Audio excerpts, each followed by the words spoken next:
পাহাড়ে আন্তর্জাতিক ষড়যন্ত্র রুখতে সবাইকে ঐক্যবদ্ধ থাকার আহ্বান জানিয়েছেন অবসরপ্রাপ্ত সেনা কর্মকর্তারা। রাজধানীর মহাখালীর রাওয়া হেলমেট হলে আয়োজিত আলোচনায় জাতীয় নিরাপত্তার স্বার্থে পার্বত্য শান্তি চুক্তি পুনর্মূল্যায়ন এবং জাতীয় ঐক্যের ভিত্তিতে পার্বত্য অঞ্চলের সংকট দূর করার কথা বলেন আলোচকরা।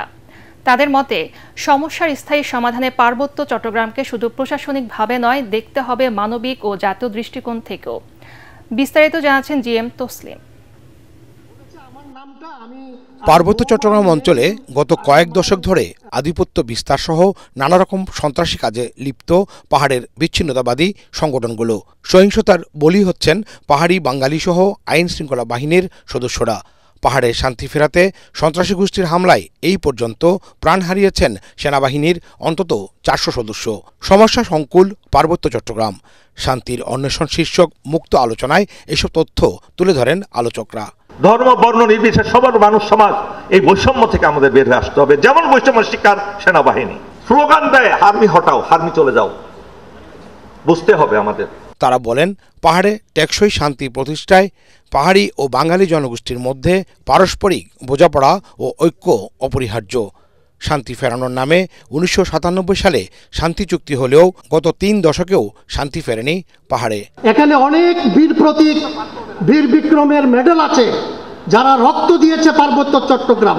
সুতরাং কোনো বাংলাদেশের এক বিন্দু যদি রক্ত থাকে, পার্বত্য চট্টগ্রামে এদিক সেদিক হবে, এই ধরনের কল্পনা করা, এই ধরনের চিন্তা করা পাতুলামি। পার্বত্য চট্টগ্রামে যে সমস্ত আমাদের ভাই বোনেরা আছেন তাদেরকে আমরা ইন্টিগ্রেট করে নেগোসিয়েশনের মাধ্যমে আমাদের অবস্থানের প্রয়োজনীয়তা তাদেরকে বুঝাতে পারবো। তা না হলে যে কোনো পার্শ্ববর্তী দেশই হোক না কেন এই আমাদের ইনস্টেবিলিটির কিংবা বিশৃঙ্খলার সুযোগ গ্রহণ করবে। মুক্ত এই আলোচনায় ক্ষুদ্র নৃগোষ্ঠী প্রতিনিধিদের অভিযোগ, 3 পার্বত্য জেলায় প্রায় 30টি ক্ষুদ্র জাতিগোষ্ঠীর বসবাস থাকলেও পাহাড়ে আধিপত্য বিস্তার করছে মাত্র 3টি গোত্র।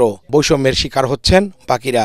আমার এই পার্বত্য চট্টগ্রামে শুধুমাত্র আপনারা চাকমা কেন্দ্রিক স্বপ্ন না দেখে এই পার্বত্য চট্টগ্রামের সকল যত জনগোষ্ঠীকে ইনক্লুসিভ তৈরি করে যদি আপনারা স্বপ্ন দেখেন, তাহলে আমাদের এই পার্বত্য চট্টগ্রামকে নিয়ে পার্শ্ববর্তী রাষ্ট্র কিংবা পশ্চিমা রাষ্ট্র আপনার উস্কানি দিতে পারবে না। বক্তারা বলেন, পাহাড়ের সংকটের মূলে রয়েছে ভারতীয় আগ্রাসন, যার পেছনে মদত দিচ্ছে ভারতীয় দোসররা।